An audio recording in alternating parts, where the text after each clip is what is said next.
wetu. Tumsifu Yesu Kristo. Tunapojiandaa kuanza adhimisho la misa hii takatifu, niwakaribishe kwa namna ya pekee kusali pamoja. Na leo tunaye Padre mpya, Padre Jacob Mkindi, ambaye atatuongoza katika adhimisho la misa hii takatifu iliyoadhimishwa tarehe 15 mwezi wa 8 mwaka huu. Leo tunamkaribisha katika misa yake ya shukrani, ambapo anapita katika parokia mbalimbali za jimbo letu kumshukuru Mungu. Na kwa namna ya pekee basi tutaungana leo na mengine ambayo tunaalikwa kupokea pia ujumbe wa mashamba wa Askofu Mkuu kuombea hali na mazingira tunayoishi sasa hivi kwa ajili ya kumwomba Mungu atujalie amani, atulinde. Na hivyo tunamshukuru Mungu na tunawakaribisha wenzetu kwa Radio Amani ambao wanakusha matangazo haya, ili ujumbe huu na baraka hii tunayopata kutoka kwa Padre mpya uweze kutufikia sisi sote. Naomba tumkaribishe Padre ambaye kwa parokia ya nyumbani anatokea parokia ya Polisi, lakini basi amejiunga na shirika la watawa wa Msalaba Mtakatifu. Amefika kusali pamoja nasi kama baraka. Tumkaribishe.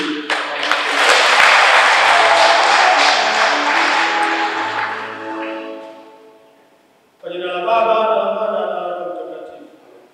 Amina. Bwana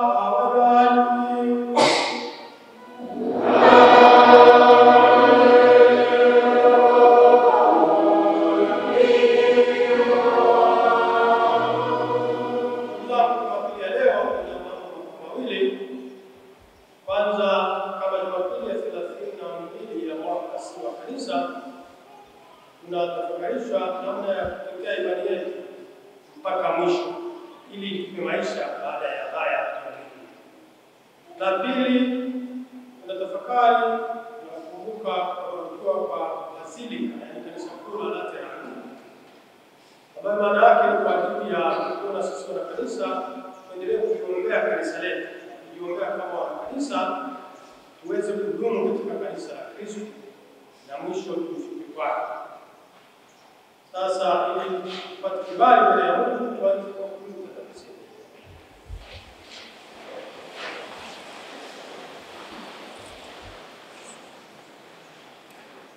Na mungamia Mungu mwenyewe.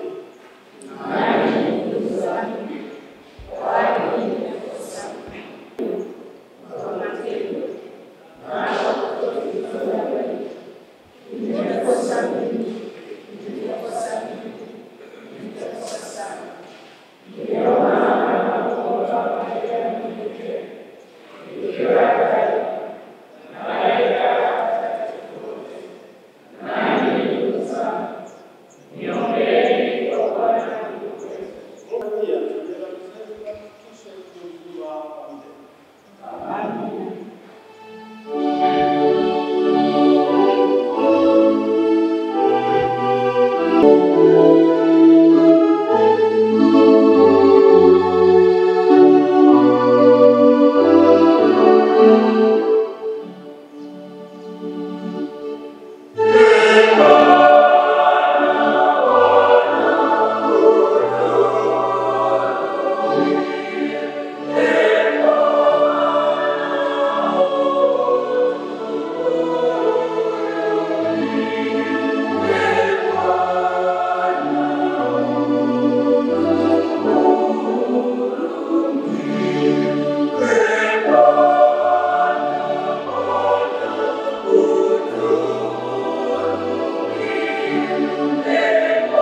Somo katika kitabu cha kwanza cha Walawi.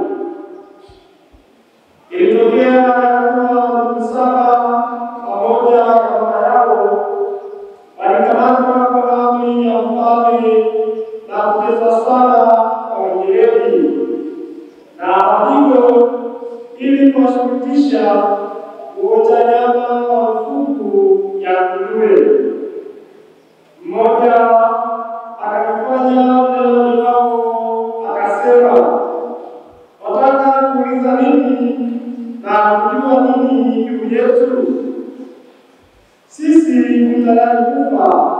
kuliko kuvunja ahadi za wazee wetu.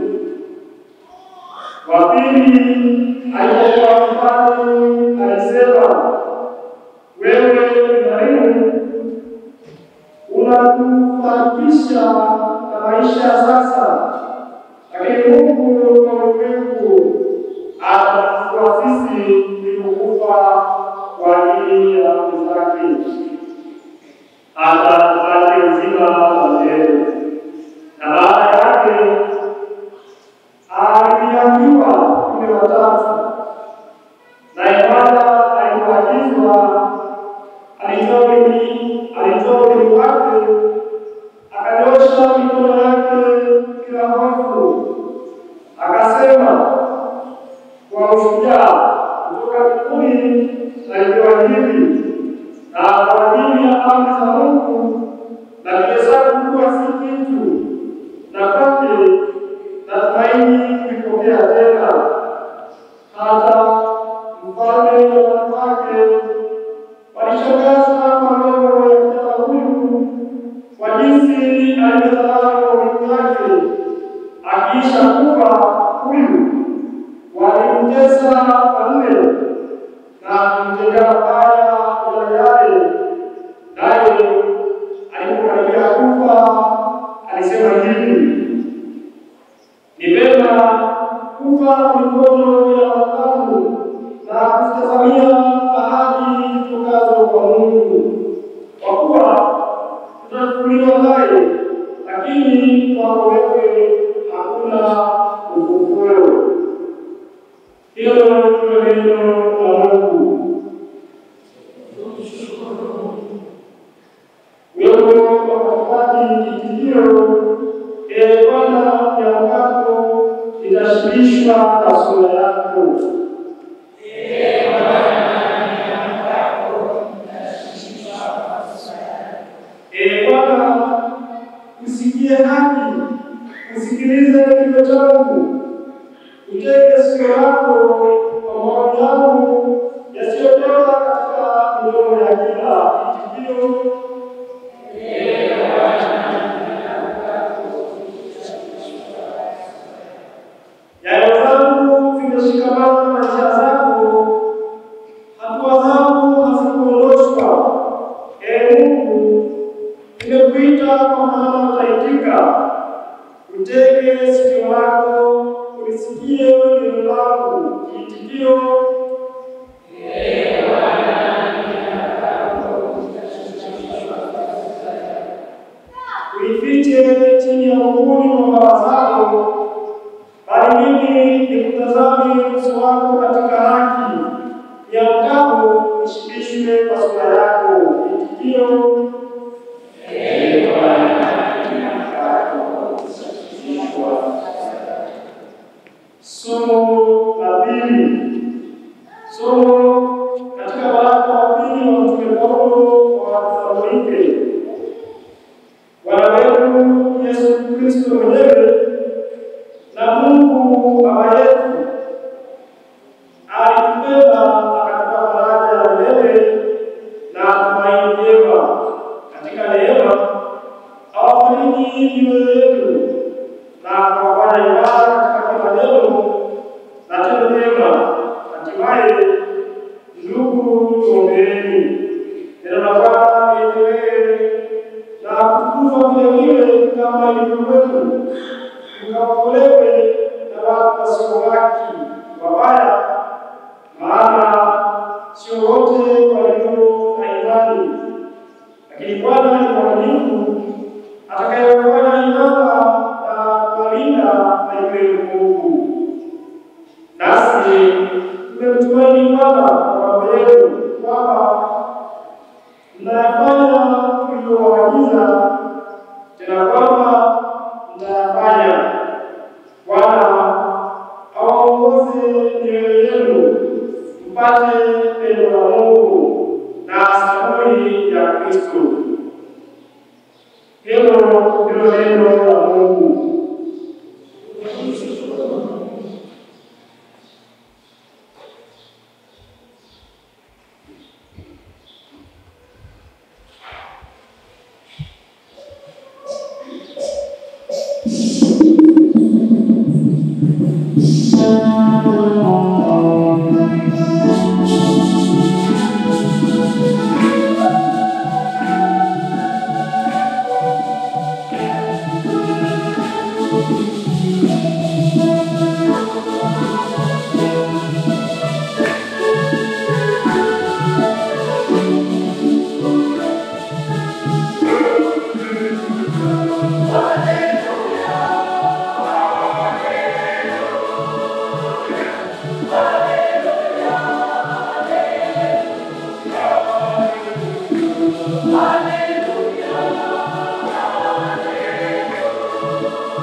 Hapo alipomtaja Bwana kuwa ni Mungu wa Ibrahimu na Mungu wa Isaka na Mungu wa Yakobo. Naye si Mungu wa wafu, bali wa walio hai, kwa kuwa wote huishi kwake. Neno la Bwana.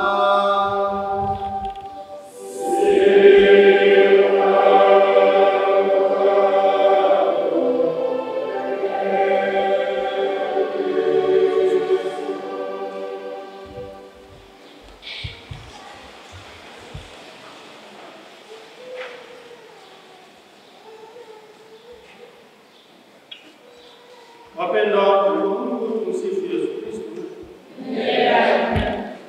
Kuna mambo mawili tu. Moja, tafakari kuhusu Jumapili ya leo na ujumbe wake, na la pili tupate tusomewe barua ya Baba Askofu, ujumbe wa Baba Askofu Mkuu kwa kanisa la Arusha. Tukianza tafakari ujumbe wa Jumapili ya leo, tumesikia somo la kwanza juu ya mama mmoja na watoto wake 7 wanachinjwa kwa kukataa kula nyama ya nguruwe. Nyama ya nguruwe ni kitu moja. Ninyi hapa mkubali kukataa? Wakati mwingine naomba muda kusahihisha kaliwai moto choma moto. Lakini ni hivi, mwaka 587 Waisraeli waliokuwa ndio Wayahudi, ndio Waebrania hao taifa moja, walikuwa pia na dini moja. Kwa hiyo ni watu wamoja, taifa moja na dini moja. Mwaka huo 587 kabla ya Kristo wakachukuliwa wapelekwa utumwani Babeli. Walipokuwa utumwani kule, kwa sababu ya hali ya kule utumwani na mateso na kadhalika, wengine walijitahidi sana kusali vizuri, wengine walijitahidi kuendelea kushikilia sheria zao kule utumwani, na wengine basi wakaachia wakalegeza sheria na taratibu. Kwa hiyo wakagawanyika katika madhehebu mbalimbali, kama ilivyo dini moja ya Kikristo yenye madhehebu mbalimbali kama Katoliki, Protestanti, Waanglikana, Pentekoste. Hao wote ni Wakristo, lakini wamegawanyika kwa sababu mbalimbali. Sasa hawa nao Wayahudi hawa waligawanyika, yakatoka madhehebu mbalimbali, lakini madhehebu mawili maarufu, Masadukayo na Mafarisayo, ambayo moja ya falsafa iliyowagawanya ni kwamba Masadukayo waliamini kwamba uishi maisha yako sasa hivi na uyatumie, kwa sababu hakuna maisha mengine baadaye. Kwa hiyo kama ni kula, kama kunywa, na kama unaweza kufanya chochote unachoweza, kwa sababu maisha ya kisha na umeishi. Kwa hiyo usikula maisha shauri yako. Lakini Wafarisayo walikuwa wasomi, wanafahamu kwamba mtu ndani yake kuna mtu yeye. Wewe unaitwa? Amesema anaitwa Agnes. Sasa Agnes sio mwili. Sawa? Agnes ni yule aliyeko ndani ya Mungu. Huu ni mkono wa Agnes, kichwa cha Agnes ni yule Agnes. Yeye yuko ndani. Huyo ndio mtu. Kwa hiyo Wafarisayo waliamini kwamba mtu huyu ambaye yuko ndani ya mwili hawezi kufa kwa mwili. Kwa hiyo wakaamini kwamba kuna maisha baada ya haya ya mwili. Sasa hili liliwagawanya sana na likawaletea mgogoro. Ndio maana waliporudi katika nchi yao mwaka 170 walitawaliwa na mfalme Antioko, na yeye alikuwa Msadukayo, na kwa hiyo falsafa yao ni kula maisha, kwa sababu hakuna maisha mengine baada ya haya, ni kuenjoy kadiri inavyowezekana. Lakini unajua kwamba ukiwa unaenjoy maisha kwa kuwa na mtu ambaye anayapitia maisha vizuri kwa ajili ya maisha yajayo, unapambana, kwa sababu hawezi kutumia maisha vizuri. Ukimwambia twende hivi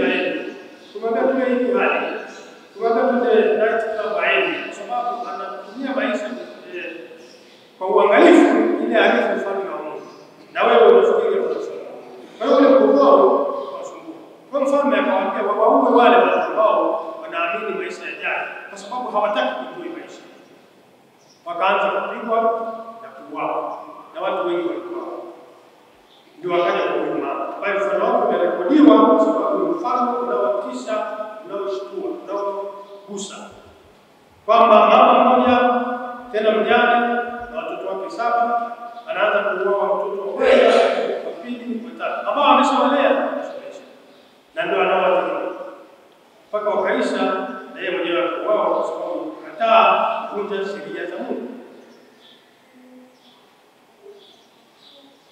Lakini haikuishia hapo. Watu wanaosimamia maisha baada ya haya, watu wanaosimamia kutegemea ufalme wa Mungu, wamekuwa wakisuluhishwa kila mara. Sasa hao walisuluhishwa wakati huo, lakini hata baada ya Kristo kuzaliwa miaka 170 baadaye, na Kristo kusulubiwa, kufa na kufufuka na kupaa mbinguni, mitume wake walianzisha kanisa hili, wakawa wanahubiri habari za maisha ya Kikristo, taratibu za Kikristo na maisha baada ya umri. Nao tunajua walisuluhishwa na wengi wao kwa upanga, wakiwepo wale mitume. Katika mitume 12, mitume 10 walichinjwa kwa upanga na wafuasi wao wengi mpaka 325 wakati mfalme Konstantino alileta uhuru kabisa, ndio kidogo kubadilika. Lakini mwaka 625 ukazaliwa Uislamu. Kwa hiyo karne ya 7, ya 8, ya 9 na kuendelea, Uislamu ulipoibuka, Wakristo wengi walichinjwa. Na mfano mzuri katika nchi za Afrika Kaskazini, nchi za Misri, Tunisia, Libya, Algeria, Morocco, zile zote zilikuwa sehemu ya milki ya Roman Empire, milki ya Kirumi, yaani sehemu ya Ulaya ya wakati ule. Kwa hiyo Ukristo ulienea Ulaya yote ikiwepo sehemu ya kaskazini mwa Afrika. Lakini baada ya Uislamu kuja karne ya 7, walipoanza kuhubiri kwa upanga, watu walikuwa wanaulizwa unaendea kwa Ukristo au kwa Uislamu? Ukisema ukisimamia Ukristo unachinja.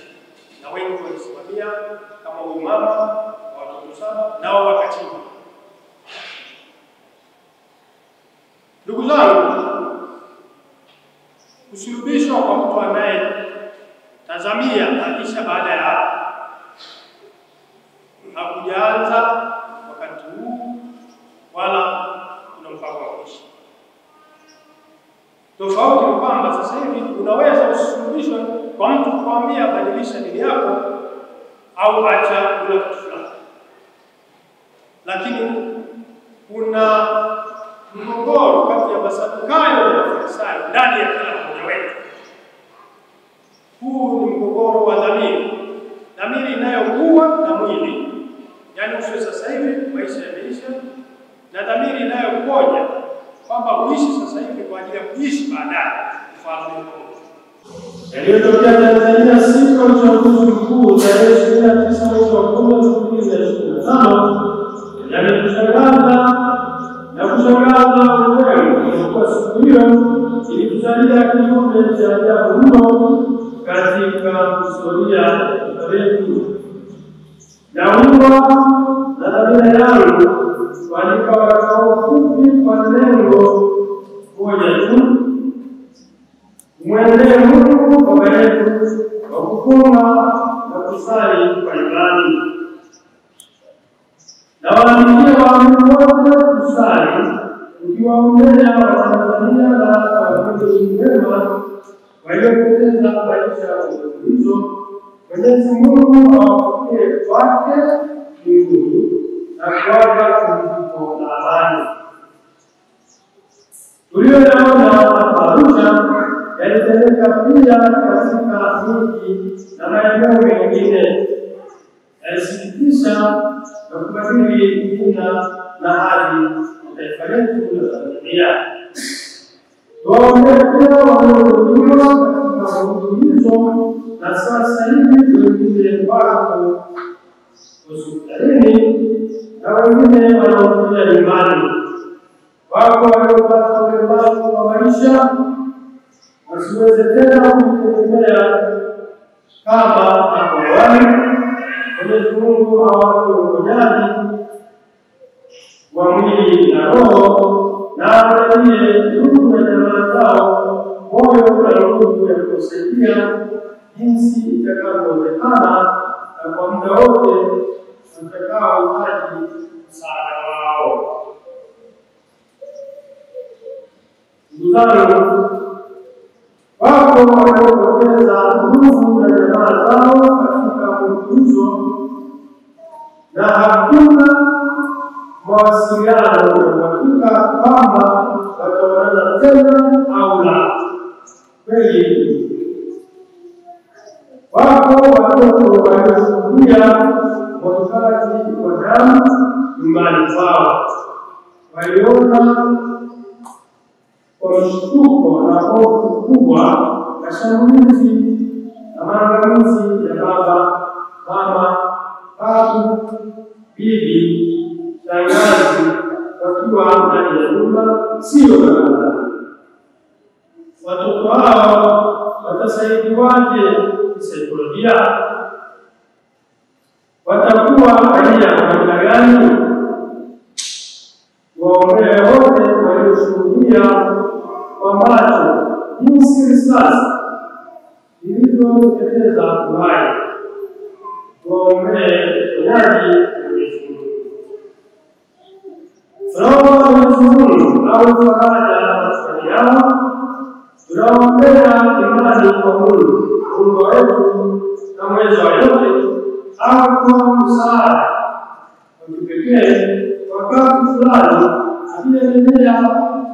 alieleza uzuri ya baba aliyeingia mtoto wake akisema, Bwana asema hivi, sauti isikika rama iliyo na maombolezo mengi. Israeli alikaribia watoto wake, asikubali kufarijiwa kwa watoto wake kwa kuwa hawakupenda. Yeremia 31 aya ya 15. Tanzania inaomboleza kutokana na vurugu za siku ya uchaguzi mkuu. Hakuna mwingine kufikia faraja na matumaini zaidi ya Mungu. Ndio maana Mungu kwa nafasi yangu yake na kweli na hayo yanayotokea kwa nchi yetu, nikiwasihi sana waendelee kusali ile sala ya kuombea Tanzania haki na amani. Tusali msamaha za kumlilia Mungu. Tusichoke kuomba mpaka Mungu ajibu kwa wakati wake na kwa namna yake, kama tulivyo utakalo duniani ama mbinguni. Hiyo ni sehemu ya sala iliyopewa na Yesu Kristo mwenyewe. Kwa hiyo yaliyotokea tunapaswa kujitafakari kama taifa. Kama nilivyosema hapo awali, waraka huu ni mwaliko wa kuwakabidhi Mungu katika sala. Hayo yaliyotokea siku ya uchaguzi mkuu na kesho yake. Tumwombe Mwenyezi Mungu atufungulie njia ya kwenda mbele kama taifa huru lenye umoja na upendo wa kweli na lenye kuthamini uhai binadamu na kutendeana kwa haki jinsi atakavyo Mwenyezi Mungu. Tukumbuke kwamba Mungu alimwonya Kaini akimwambia, kwa nini unakataa na kwa nini uso wako umekutabana? Kama ukitenda wema utapata kibali, usipotenda wema dhambi iko inakutetea mlangoni, nayo inakutamani wewe. Walakini inatupasa ushinde, kama ilivyo katika kitabu cha Mwanzo sura ya 4 aya ya 6 hadi 7. Watanzania tumetendeana wanadamu na kusababisha vurugu iliyoangamiza uhai na kupoteza mali na heshima yetu taifa na kimataifa. Kaini hakumsikiliza Mungu, bali alimrukia mbele yake akamuua. Kitabu cha Mwanzo sura ya 4. Mungu akasema, umefanya nini? Sauti na damu ya ndugu yako inanililia kutoka kaskazini. Basi sasa umelaaniwa wewe katika ardhi iliyokuwa kinywa chake, upokee damu ya ndugu yako kwa mkono wako. Mwanzo sura ya 4 aya 10 hadi 11. Tumeacha utungu tukaanza.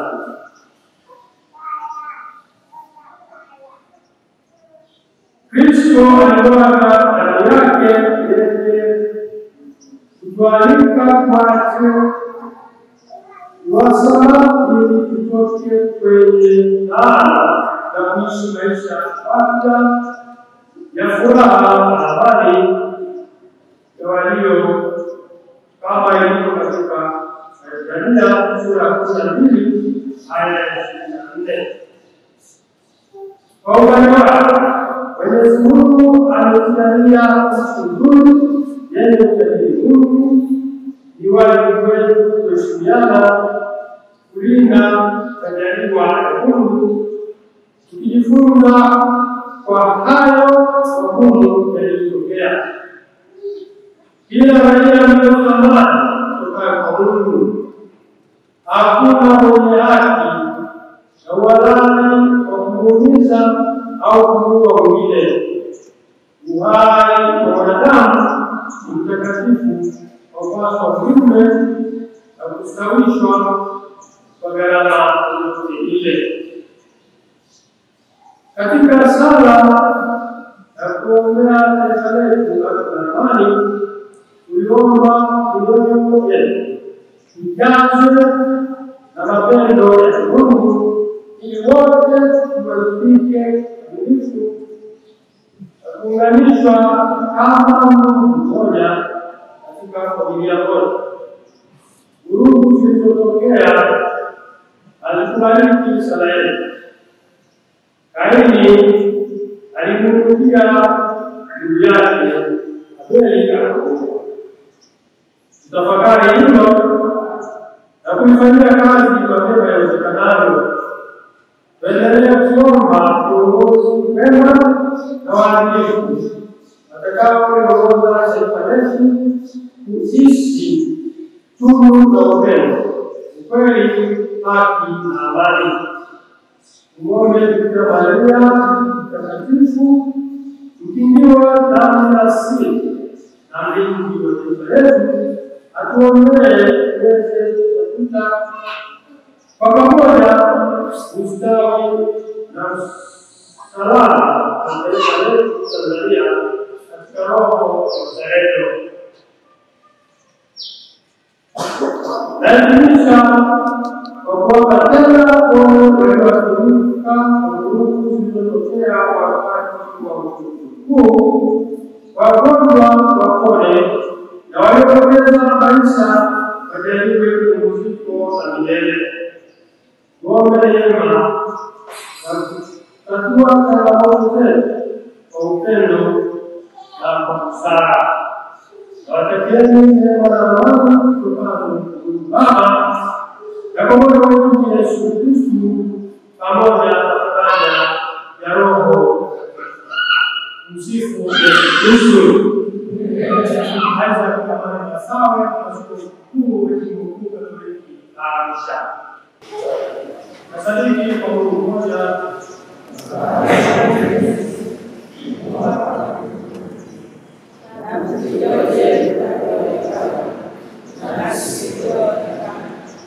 nasadiki kwa Bwana mmoja Yesu mwana wa pekee wa Mungu aliyezaliwa tangu milele, Mungu aliyetoka kwa Mungu, mwanga kwa mwanga, Mungu kweli kwa Mungu kweli, aliyezaliwa mwenye Mungu mmoja Baba, ambaye vyote vilivyokuwa naye alishuka toka mbinguni kwa ajili ya sisi wanadamu na kwa ajili ya wokovu wetu, akapata mwili kwa uwezo wa Mtakatifu kwake yeye Bikira Maria, akawa mwanadamu, akasulubiwa kwa ajili yetu sisi kwa mamlaka ya Poncio Pilato, akateswa, akafa, akazikwa, siku ya tatu akafufuka kwa ajili ya maandiko, akapaa mbinguni, ameketi kuume kwa Baba, atakuja tena kwa utukufu kuwahukumu wazima na wafu, nao ufalme wake hautakuwa na mwisho. Nasadiki kwa Bwana Yesu Bwana mtakatifu, atoaye kwa Baba na anayeabudiwa na kutukuzwa pamoja na Baba na Mwana, aliyenena kwa kinywa cha manabii. Nasadiki kwa kanisa takatifu Katoliki la Kitume na ungamo wa ubatizo mmoja kwa maondoleo ya dhambi, na ngojea na ufufuko wa wafu na uzima wa milele ujao. ndugu wapendwa, Wasadukayo wasioamini habari ya ufufuko wa wafu walitaka kuandaa habari hii ya ufufuko wa wafu kwa hadithi ya wanaume 7 waliopigania mwanamke mmoja huko mbinguni.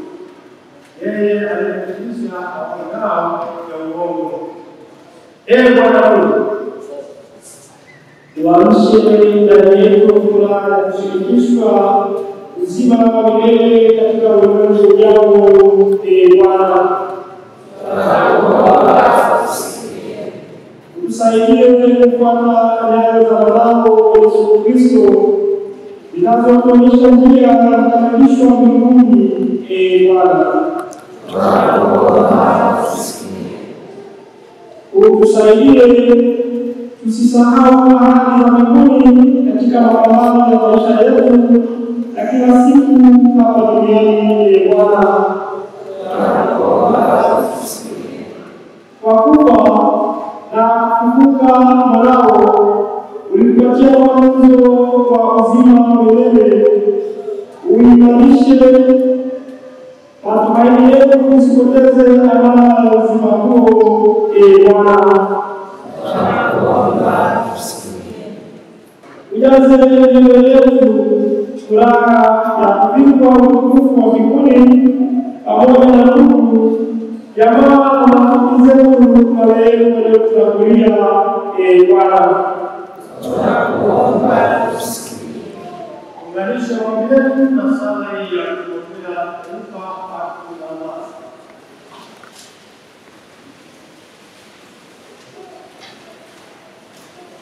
Ee Mungu, tunakusifu,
Tuelekeze sasa akili zetu, mioyo yetu na mawazo yetu pale ambapo tunaweka majina mbele ya habari hii ya wale ndugu zetu ambao wametutangulia, lakini pia kuna wale walioondoka katika akili na mioyo yetu. Tunakwenda sasa kuwaombea.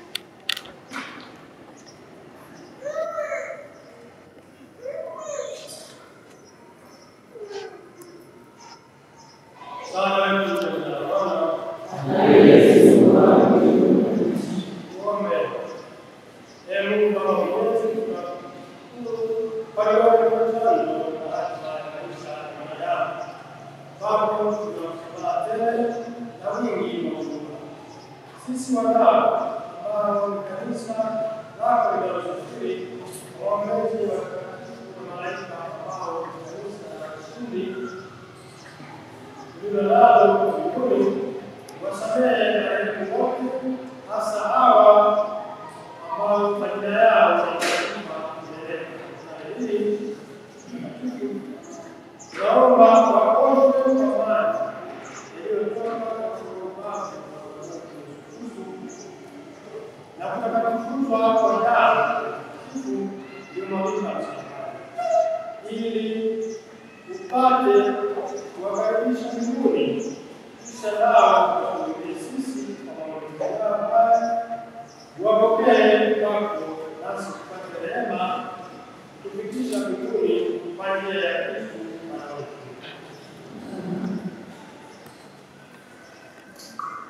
Haya leo waambie Bwana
Oh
Tunakuomba sana bariki asilimia 90 iliyopata ili isiwe na Mungu wala kuwa salama na iwafanye maisha. Lakini pia tunaomba kuongoza wanyama kwa wingi na umani kuongoza ili wakati zaidi ya zaidi tunakushia asilimia 10 kama walivyofanya leo kwa njia ya Bwana wetu.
Salini ndugu ili sadaka ya Mungu kwa jina la Mungu Baba mwenyewe.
Thank you.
tunakuomba utakatifuze kwa ulinzi wako, ili tuweze kumwili na damu ya Bwana wetu Yesu. Yeye aliyetolewa na Mungu kwa yake alitoa mkate, akashukuru, akaumega na akawapa wafuasi wake, akisema, twaeni mle, huu ni mwili wangu utakaotolewa.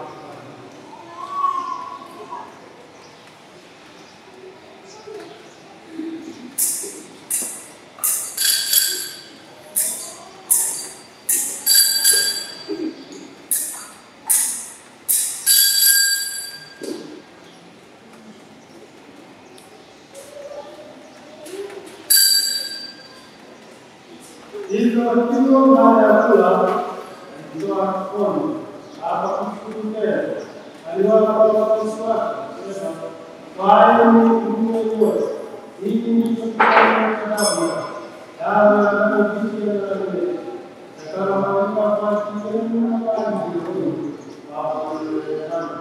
Fanyeni hivi kwa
Bwana, ulikumbuke kanisa lako lililoenea popote duniani, ulikamilishe katika mapendo, pamoja na Baba Mtakatifu wetu Leo wa 14 na askofu wetu mkuu Isaac Yamani, askofu msaidizi Osvaldo na wakileo wetu.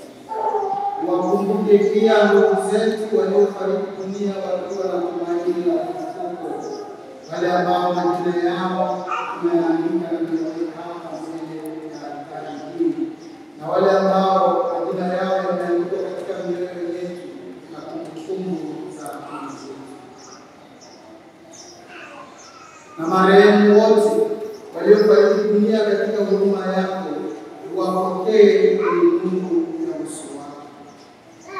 Tunakuomba utuhurumie sisi sote, ili pamoja na Maria Bikira mwenye heri mama wa Mungu na Mtakatifu Yosefu mume wake huyu mkuu, mitume wenye heri, Mtakatifu Francisco Xaveri, somo na msimamizi wa parokia yetu, na watakatifu wote waliopendeza tangu kale, ustahili kushiriki uzima wa milele na kukusifu na kukutukuza kwa njia ya mwanao Yesu.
usitutie katika shawishi, lakini kutoka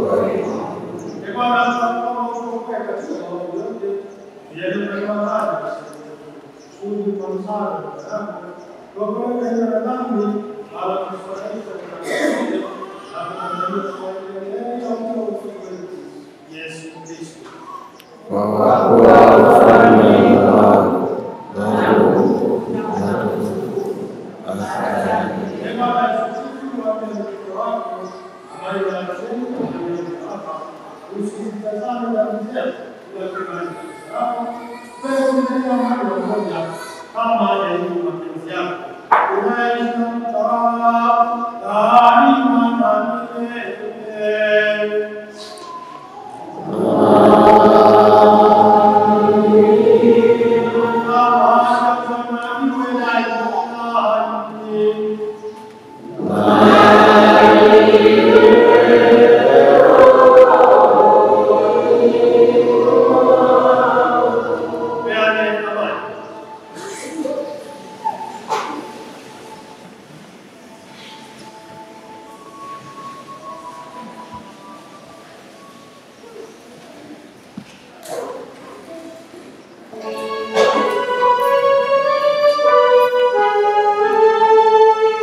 Amen.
Let's move on.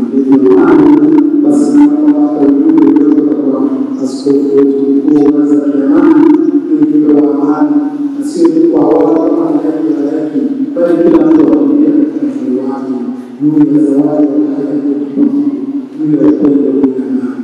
Na wakati tunataka kupata leo ya kuingia katika mwingine kanisa aweze kutusalimu na kutambulisha zaidi, ili basi baada ya hapo uweze kuendelea kumwombea mtume mwema. Karibu sana Padre na mwenyekiti. Karibu sana.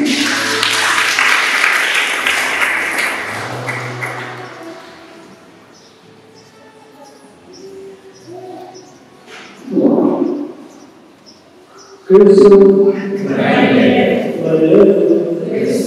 Naitwa Mtakatifu ila langu la kufahamu.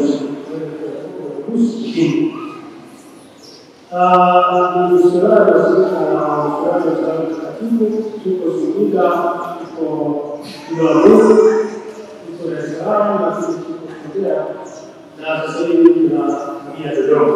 Hivi tuko Dodoma. Nafanya kazi katika Dodoma, lakini pia katika mkume Dodoma. Kuja kusali na kutoka kwa sababu zitaliwa kuongea jamii kwa wakati wa kufanya serikali nikachagua kwa hii moja wapo kati ya kwa hii ni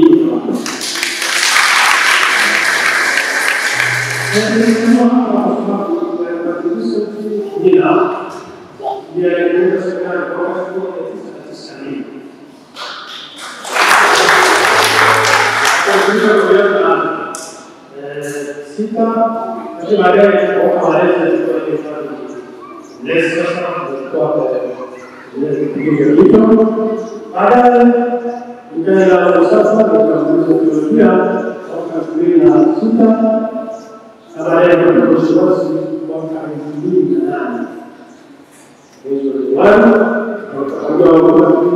orang dunia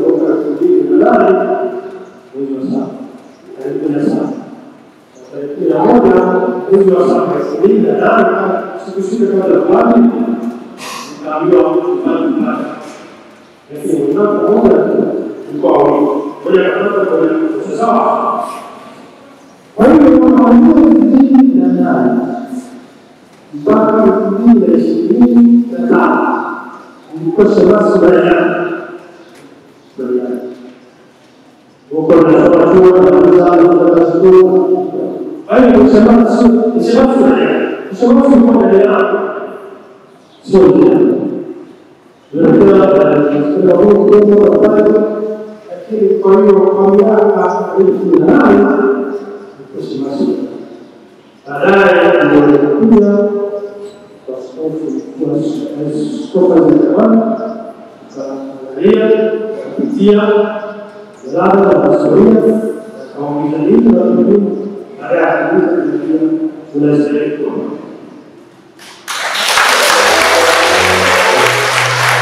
Dan itu sebab ada kedua ada perbedaan atau khusus dari dari soal dan apa. Ini dua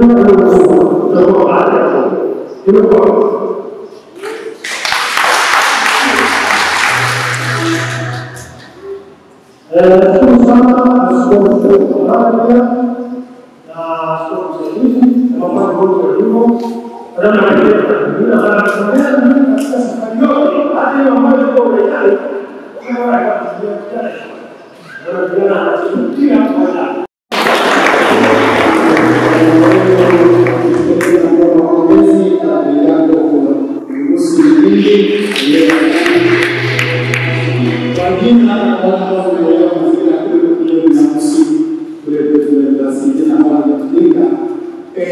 nilimwambia afike kutoa ushuhuda. Atoe ushuhuda kwa nguvu ya Mungu kwetu sisi sote na kwa namna ya pekee kwa kuongoza vijana. Kumbuka kwa kurudia mpaka ushemasi mwaka 2008, kwa hiyo ni zaidi ya miaka 17 takriban miaka 18 akisubiri na akisali kwa kuvumilia na matumaini kwamba siku moja atakuwa. Na ndivyo anakuja kutushuhudia leo kwamba Mungu akawa na mpango na wewe. Mungu akawa na mpango na jambo fulani, hakuna mwanadamu anayeweza kupinga. Nani kama Mungu?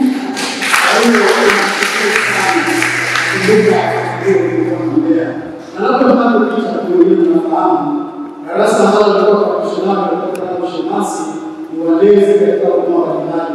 Mojawapo ni Moses Kasei katika seminari na mwingine ni Kuimba Bayunga ambaye ni mlezi wa vyombo vya kidini mbinguni. Fikiria yeye sasa anaendelea kuadhimisha miezi mitatu ya wakati wenzake vijana takriban 18 wakati. Nani kama Mungu? Hebu tusikilize.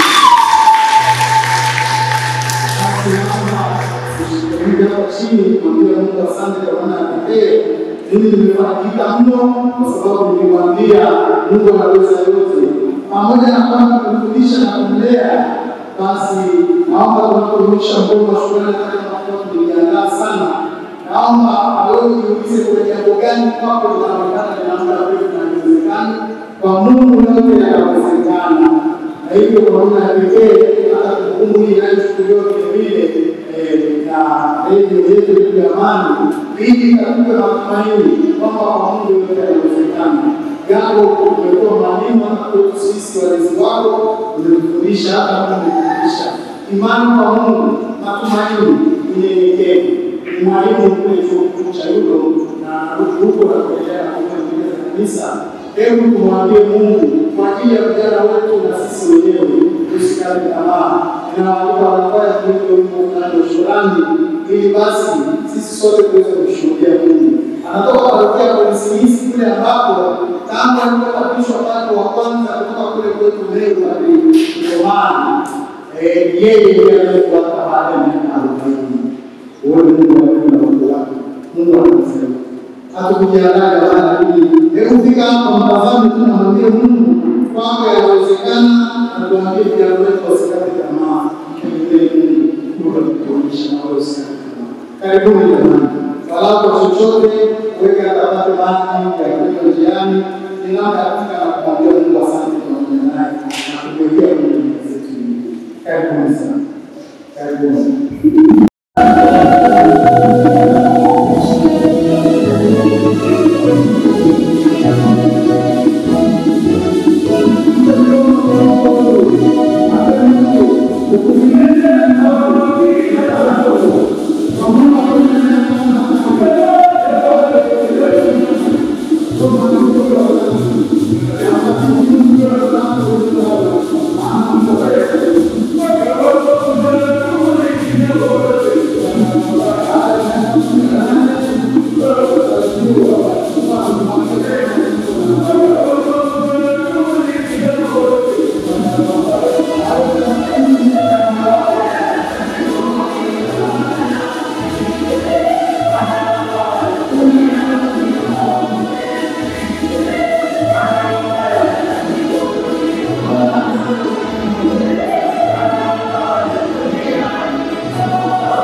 Mungu anawaona kwa shukrani utajua wangu na hasa tukilinda masiku 6,410 na masaa 11 nikiwa unajali kwa klasi na ukawinda utakaso wako kama mwenye kutulao kama yaani kukatia dini na kushu. Naomba kwa hiyo kimela watu hao walinda kufundisha utulivu, haki, utulivu, lakini kwa ifani wasikasuki kama hakuja kutumu kama wafikira kwa njia ya Kristo. Asante. Asante sana Mungu.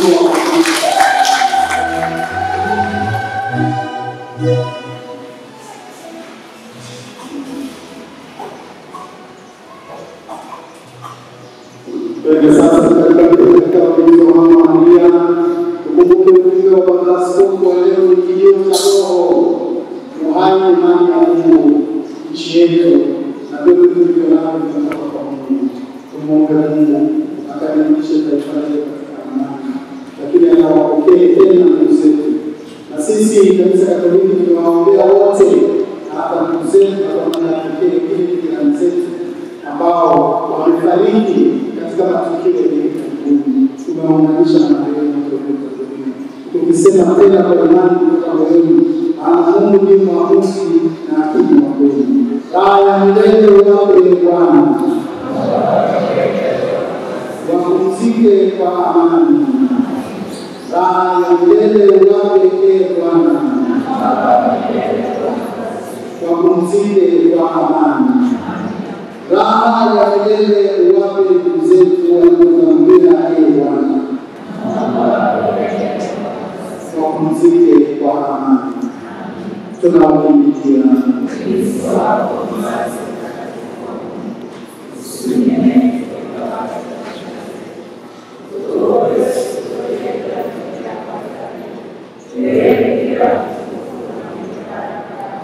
Moyo mtakatifu wa Yesu, Mwokozi wa Mama Maria, asanteni kwa yote, asante kwa namna pekee kwa leo mwanzo kwa pamoja nasi Mungu kushiriki katika misa hii na wakati wa Dominika njema ya amani na upendo.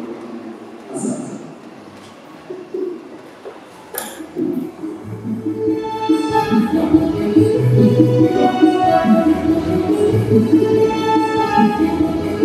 Thank you.